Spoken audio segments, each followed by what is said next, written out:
Okay, it is, but I think the game would have been better if it wasn't. So I'm going to talk about that. I completed the PC version of Wolong Fallen Dynasty in its entirety, all main and sub battlefields in 17 hours. For full transparency, I completed the full game co op. After putting some time in solo, I realized that I was not going to enjoy my time in Wolong without a friend. I'll talk about that stuff too, I just need to pace this right. This is all to just set the stage so you can see where I'm coming from. My friend and I are both huge fans and veterans of From Software's Soulsborne games, so we went into this game with excitement and an open mind. Neither of us have played Neo or Neo 2, so unfortunately I can't compare them. I could kick myself for that, but it is what it is. Wolong is another mixed bag. I really don't mean to be so negative in these reviews, but it's just the way the cookie crumbles. This video is all just my opinion. Subjectivity should be implied. There's a lot going on in Wolong Fallen Dynasty. It's a game that shoves as much down your throat as it can. I think Wolong would have worked better if they went for a Monster Hunter style game rather than trying to be a successor to Neo 2. My friend actually pointed it out to me during the first gameplay we watched for the game.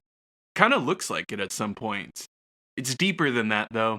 The systems baked into Wolong could have made for an interesting new and engaging way to approach a Monster Hunter style of game.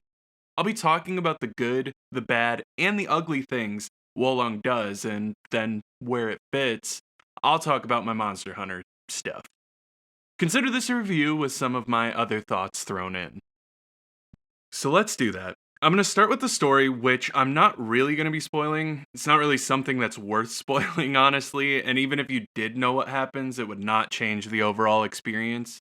It's just there. Gets you from point A to point B just fine, but you're not really going to care all that much. The only thing I will say is that the way the story is told, like cutting to different set pieces without anything in between, made it really easy to forget about characters that I might have liked when they first appeared. By the time they showed up later in the story, I'd forgotten who they were, or stopped caring because it had been so awkwardly jolted around. It's a shame. I think that the dark fantasy China setting could have been really fun. It's pretty much the plot of Sekiro, honestly, but just worse. But the story isn't why most of us play these games, so this was really just to point it out in case you're looking for a good story. It's not here. Okay, so there's a lot of stuff in this game. I would say it's on the thin line between almost too much and too much. I'm not going to use the game terms, I'm going to keep it simple. You have stats, spells, divine beasts, morale rank, and fortitude rank, different tiers of loot, tons of loot, upgrading loot, and NPC companions. Stats work like they usually do, they just have fancy thematic names. Spells are weird, and I just never really engage with them too much. The damaging spells didn't really seem to do all that much damage when I tried them. The buff effects were a little more useful for amplifying the melee combat, but honestly, I would just forget to do it. Whenever I saw them in the corner, I'd go, oh yeah, forgot about those, and use them just to wipe the dust off. That's what the spells were to me, forgettable. Maybe it was a build thing, I don't know. Could have done without them, but more player choices here are a good thing, so they're not bad. Divine beasts are summons that are pretty cool and unique, but the one that makes a circle and instantly restores you to maximum HP and then heals you over a period of time was the one that I used from the moment I got it to the end. It's essentially a way to disengage from a fight and take a breather while still doing heavy damage. I liked the divine beasts, I just wish I needed to swap around with them rather than being able to stick to one.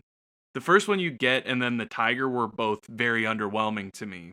I do like this system though. It was really fun having some dynamic summons that felt unique in this type of game. I just don't think it was implemented gracefully. Morale rank is something that's earned by defeating enemies and using specific types of strikes on enemies. It has a limit of 25, but makes you do more and take less damage the higher it is. The start of a new battlefield morale rank resets. Enemies also have them, and they can gain morale by the same criteria as the player. It's a cool idea, but you can farm it, and it quickly becomes something so far in the background you wonder why it's even there. Fortitude rank is then the way to increase the floor of your morale rank. This can go to a maximum of 20 and is achieved by raising the battle flags or the little flags around the map. So essentially, if you die and have all the flags, you're going to start with 20 morale and just need 5 more to max it out. just never becomes an issue because it's so easy to get. You can kind of forget about the whole system and be fine. Might be helpful to players that are really struggling, but not enough to make a huge difference, especially at boss fights. Even then, it's just busy work, punishing them to farm some small baddies before challenging the fight again. There's an idea here, but it feels like it was just an idea that they rolled out to have another set of numbers. The loot is honestly my biggest gripe of the game menu stuff. It's unnecessarily deep and really just made me dread opening my equipment menu. So, like, loot has tiers like a lot of loot focused games: white, blue, purple, gold, 1 to 4 stars, respectively, and it just didn't need to be like that. Loot can have embedded boosts and negative effects based on the rarity of the item, and you can pick up the same weapon with different boosts attached to it. You can then change some of these embeddings, but some are stuck to the weapon. You can then upgrade them at the blacksmith like a Souls game, but you can also do the same for your armor. The menus here are absolutely awful. Selling multiple items becomes a chore, and since there are so many, it's easy to get stuck in menus for long stretches of time between missions. And you have to sell items because of the inventory limit. Eventually, you just can't pick up items. My friend and I both just got so annoyed sitting and selling that we just said screw it near the end of the game and stopped picking up items in favor of just upgrading what we had and going for it.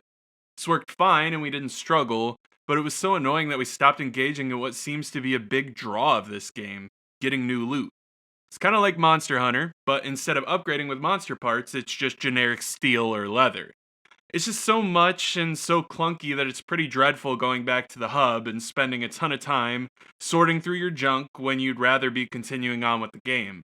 The hub area is pretty Monster Hunter 2, actually. It feels like the prep time to get ready for your next hunt. It's pretty, but the place I dreaded returning to the most because of the menu warfare. You can have NPC companions in this game, and they all can be leveled up and help you out in fights. You can have two, or in co-op you'll usually have one. Whenever we didn't have one, we wouldn't summon one. In fact, I don't even know if you can. Solo, these guys can be used to effectively break the game, stand behind them and let them smack enemies, res them when they go down, and then let them do it again. In co-op, they're a hindrance. We used our NPC companions to just take aggro for the 5 seconds they'd last before going down, or they'd stand in a puddle of fire and go down themselves. The AI just isn't good here. Even though in solo they can be extremely useful, they'll do dumb stuff like falling into water and come back at 1 HP, and you're just wondering why all the great warriors are such clumsy bastards, and how you'd be better off without them. Let me make this clear: it was a good idea implemented poorly. I would have loved for this to be a system that can aid players struggling with the game, to help them get through without just lowering the difficulty in a setting. It's just put together in such a way that I feel a difficulty option would have been better at this point. Okay, combat. The big draw to a game like this. It's a mixed bag, but leans on the side of good here. The spirit meter is for all intents and purposes posture from Sekiro. It can go negative if you use it too much or get beat up too much, and that will leave you staggered and open for attacks. If you raise it enough, it is used for pretty much everything: spirit attacks, martial arts, and spells. The entire combat revolves around the spirit meter and your use of it. To gain spirit, you must deflect or successfully attack the enemies. This is great and works as intended. There's not much to say other than having many uses for spirits means more options and more creativity in the flow of a fight. Unfortunately, spells being weaker and some of the martial arts taking such a long time to activate had me mainly just sticking to a normal powered up attack with spirit. Other than that, it's your normal, this type of game combat: light and heavy attack, dodge, and parry. The parry is tied to your dodge button this time, so you just dodge into attack and boom, you've parried if you timed it right. Double tap for the famous roll. You can parry enemies' red spirit attacks, and these will do an over-the-top animation and smash their spirit meter down pretty hard. Blocking is good in some circumstances, but you're better off parrying for the spirit meter if you can. Blocking is a last resort.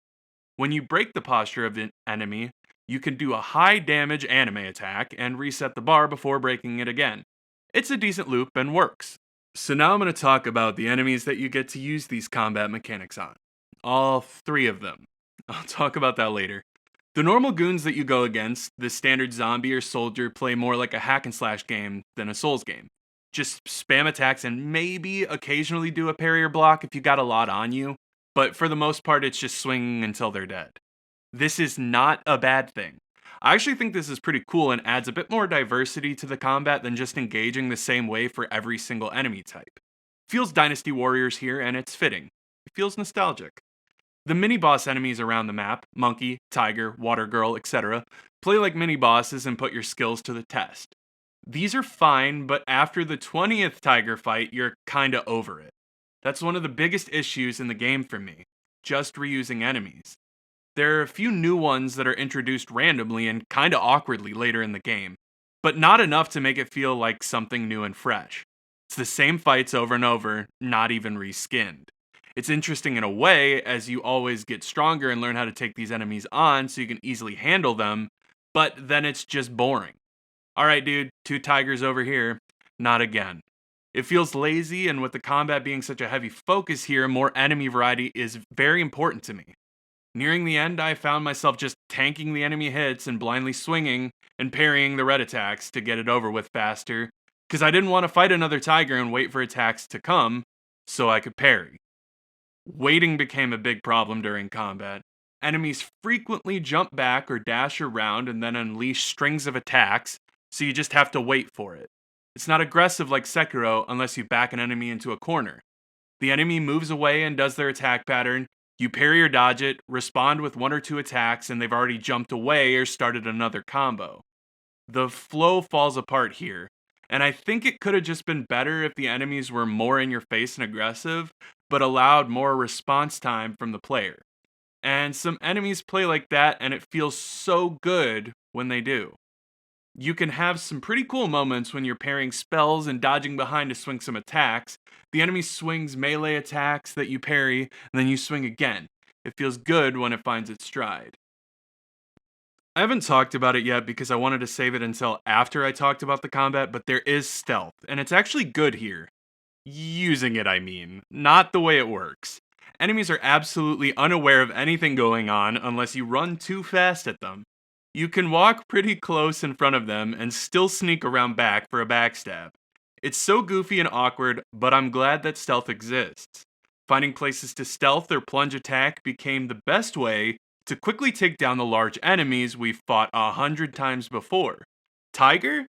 No problem. Sneak up and take half the health bar and spam until it gets up and you're practically done with the fight. It's not good stealth, it's not deep, it's not smart, but thank God it's there. Boss fights are the big draw to these games, and they're pretty good here, honestly. Some of the bosses are pretty lackluster difficulty-wise, but make up for it in visual design. They're nothing groundbreaking, but they serve the purpose and were fun for the most part. None were particularly challenging, but that's okay. There was one that was just absolutely janky, but none of the others were really like that. There's usually a bit better ebb and flow compared to the normal fights in the levels, but they can still wind up being a battle of waiting for the red attacks to come in and break the posture. Bosses can usually be fought in a more aggressive way, however, and you can get in their face and force the dance. So, here, if you're watching some of the big monster fights, this is what I mean by Monster Hunter. They have a different pace to them, and you can find yourself standing right up next to them and dishing out damage to them with occasional dodges and parries before continuing your onslaught. It was like hunting a monster. It was like Monster Hunter. Okay, I know you're probably thinking, yeah, but not really. Here's my point. The game's combat is a lot more engaging to me than Monster Hunter's. I'm not taking a jab at Monster Hunter here. I think those games are cool, but I'm just saying Wolong has something here that would have been a unique take on the big monster killing games. A lot of the other features in this game hint at that, like the loot system. That's what Monster Hunter is all about. Grinding gear and upgrading are those games' bread and butter. The overload of stats and items would have made sense. Farming for stuff and revisiting levels would have made sense. In Wolong as it is now, going back and farming is just for levels really. I guess items, but you already get so many it's not necessary. It would have made going back to old battlefields viable, and add some replayability if there were monster parts to get in a hunt. So now I'll finally talk about the battlefields. They're a main and sub, kind of like Monster Hunter. The big missions have story and a boss, and the sub ones have little quests to do like kill a guy that did something bad, or get the loot at the end, or kill a demon. Just a note for review purposes, the areas were very generic for the most part. War-torn village, forest zone, ice zone, poison swamp, but a few stood out and were a nice break. The game actually got better with this the longer it went on, which was weird. Usually games fizzle out by the end in terms of location design, but Wolong does a good job. The generic levels mixed with reused enemies on every single battlefield really was the wear down that I didn't need when I still realized I had plenty of game to go. If level design was unique and fun, and enemies were reused or vice versa, fine. But both being uninteresting just makes the game a dry slog. Back to the point. The battlefields are something you select from the hub and then travel to. You do the sub battlefields to level up for the main one. But it's just whatever. It's more stuff to do. I'm not saying that this game should have been Monster Hunter. The big monster battles were some of the most engaging parts of this game, with a few good PvP that are actually PvE fights in there that are the exception. I would have loved more of a focus on that with this combat style, and it could have been a really cool game, and could have been something that actually rivaled Monster Hunter. Instead, we're left with something that tries to do and be way more than it is. The loot tier system would have made a lot more sense here, and I would have been way more willing to give it the time of day. The mission flow would have felt better, and you'd have a reason to go back and farm previous zones to get the monster goo you need. The game doesn't seem to know exactly what it wants you to focus on except for the spirit meter. The rest is just kind of slammed into it, and they said, here's a game. Now, I played this game on the PC version, and as you may have heard, it was a nightmare. My friend and I both had issues with white flashes on the screen constantly, so if you have epilepsy, do not play this game. I'm not saying this happened a little, it was pretty much always present in varying degrees of severity. It hindered a lot of the game for me. A bunch of weird pop-ins and other visual bugs were frequent. Constant crashes would happen in cutscenes, the co-op would also kick us out and send us back to the hub to try again.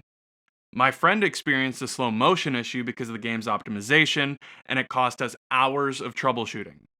I fell through the floor once. It was a mess. Don't play this on PC until it's fixed. Look, Wolong Fallen Dynasty is an okay game. It's not the worst thing ever made, but it's not great or even really that good. I'm of the opinion that it would have worked better as a different style of game entirely. Could have actually drawn me into the loot grinding games that I'm not usually into. Instead, we're left with an unpolished coin that has good and bad. It was more enjoyable than my time with Atomic Heart, but that's only because I could experience and laugh with a friend about what was happening. The combat was good for the most part, but got stale fighting the same enemies over and over again in the bland environments that could have been in any other action RPG game ever made. And they don't do anything to stand out with it. Bosses shine through, but we're still tainted by the rest of the issues that plague this game at its core. I'd say if you're going to play this game, wait for a sale or get it on Game Pass. If you're going to play on Game Pass on PC, just wait until the PC version is fixed. As of right now, it's not worth your time. Look, if you like this game, this genre of game, and want to play a bit of an easier Souls-like, then give it a go. I'm going to give Wolong Fallen Dynasty 6 reused tigers out of 10. Hey everyone, hope you enjoyed the video. If you liked the video, leave a like and subscribe so you can be here for all my future videos. I know this isn't your normal style of review, but I just want this channel to be a place where I can express my individual thoughts and have discussions about games in a non-standard way.